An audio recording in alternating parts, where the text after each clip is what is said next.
नमस्कार दोस्तों, मैं निकुल गोस्वामी आपकी अपनी YouTube channel ray of hope information में आपका तहे दिल से स्वागत करता हूं।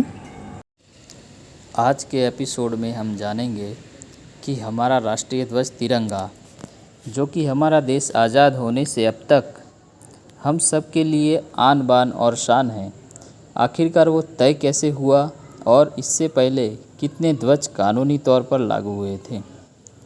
तारीख 7 अगस्त 1906, जगह कोलकाता का पारसी बागान चौक, जो कि आज का ग्रीन पार्क है। वहाँ पर बंगाल विभाजन के विरोध में बाइकॉट दिन मनाने के लिए हज़ारों लोग इकट्ठा हुए थे। इस विरोध प्रदर्शन में पहली बार स्वतंत्र सेनानी सुरेंद्रनाथ बैनर्जी ने एक ध्वज लहराया, जिसे भारत का प्रथम राष्ट्रीय ध्वज कहा जाता है। इस ध्वज में हरे, पीले और लाल रंग के 3 पट्टे थे।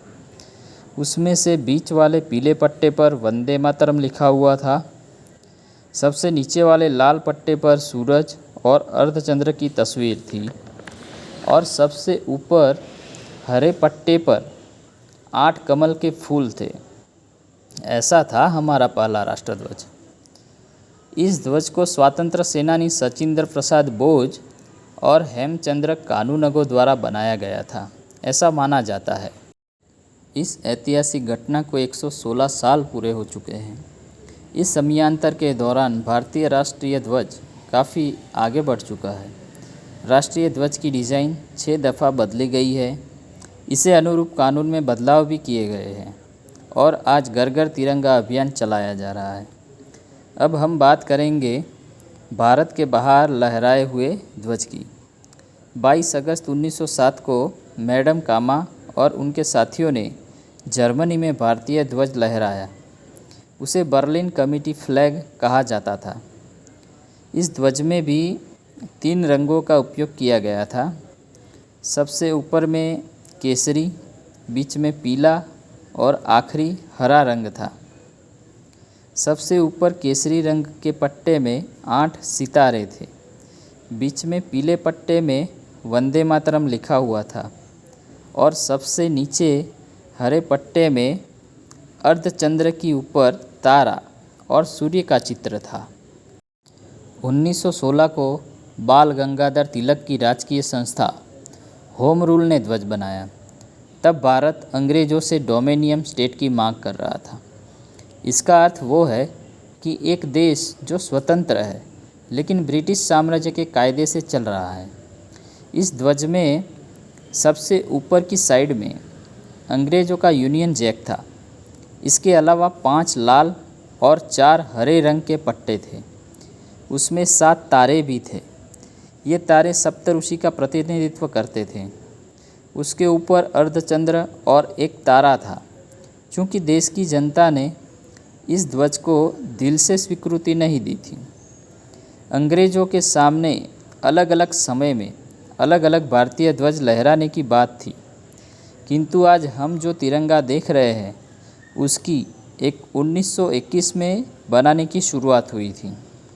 1921 में मद्रास प्रेसिडेंसी कॉलेज के प्रोफेसर पिंगली वेंकैया ने महात्मा गांधी को ध्वज की डिज़ाइन बताई थी। उसमें देश के 2 मुख्य धर्म, हिंदू धर्म के लिए लाल और मुस्लिम धर्म के लिए हरे रंग की पट्टियाँ थीं। पिंगली वेंकैया ने 1916 में ध्वज की डिज़ाइन के ऊपर एक पुस्तक भी प्रकाशित किया था। वो इस प्रयास में थे कि अन्य देशों की तरह भारत में भी ऐसे प्रतीक की ज़रूरत है जो हर धर्म के लोगों को आपस में जोड़ सके। गांधी जी को प्रोफेसर पिंगली का विचार पसंद आया। आर्य समाज के लाला हंसराज सोंधी ने प्रोफेसर पिंगली को सूचित किया कि इस ध्वज की मध्य में एक चरखा होना चाहिए। उस समय स्पिनिंग व्हील भारत के लोगों के लिए स्वदेशी कापड़ बनाकर आत्मनिर्भर बनने की निशानी थी। जब बात आगे बढ़ी तब गांधी जी ने इस ध्वज में सफ़ेद रंग का पट्टा शामिल करने के लिए कहा था। गांधी जी ने दलील की थी कि ये रंग बाकी बचे सब धर्मों का प्रतिनिधित्व करेगा। इस तरह ध्वज की सबसे ऊपर में सफ़ेद, फिर हरा और नीचे लाल रंग था। 1931 में फिर एक बार भारतीय ध्वज बदला गया और राष्ट्रीय कांग्रेस पार्टी ने उसे पहली बार आधिकारिक तौर पर अपनाया। इस ध्वज में सबसे ऊपर केसरी, बीच में सफ़ेद और नीचे हरा रंग था। इसमें छोटे कद के संपूर्ण चरखे को मध्य में सफ़ेद पट्टे में रखा गया था। सफ़ेद पट्टे में चरखा राष्ट्र की प्रगति का है। ये कांग्रेस का ध्वज भारतीय लोगों के लिए राष्ट्रीयता के साथ जुड़ा हुआ था। सन 1947 में डॉक्टर राजेंद्र प्रसाद की अध्यक्षता में एक कमेटी की रचना की गई। ये कमेटी भारत का प्रथम राष्ट्रध्वज तय करने वाली थी। इस कमेटी ने भारतीय राष्ट्रीय कांग्रेस के ध्वज में थोड़ा सा फेरफार करके उसे राष्ट्रध्वज के तौर पर अपनाने की बात की। इस तरीके से सन 1931 में बने हुए ध्वज का बदला हुआ स्वरूप 22 जुलाई 1947 को अपनाया गया। इस ध्वज में चरखा का स्थान अशोक चक्र ने लिया। 300 BC में जब सम्राट अशोक ने सारे भारत को एक करने का प्रयास किया, तब उन्होंने इस चक्र का उपयोग किया था। ये धर्म चक्र मौर्य साम्राज्य के स्तंभों में भी देखा जाता है।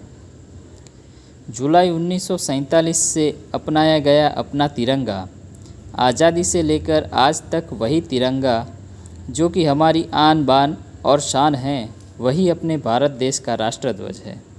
और आज हम भारत के आज़ादी के 75वें अमृत महोत्सव मनाने जा रहे हैं। इसमें हर घर तिरंगा का अभियान चलाया जा रहा है। तो इसी के साथ सभी देशवासियों को आज़ादी के पर्व की शुभकामनाएं। जय हिंद, जय भारत।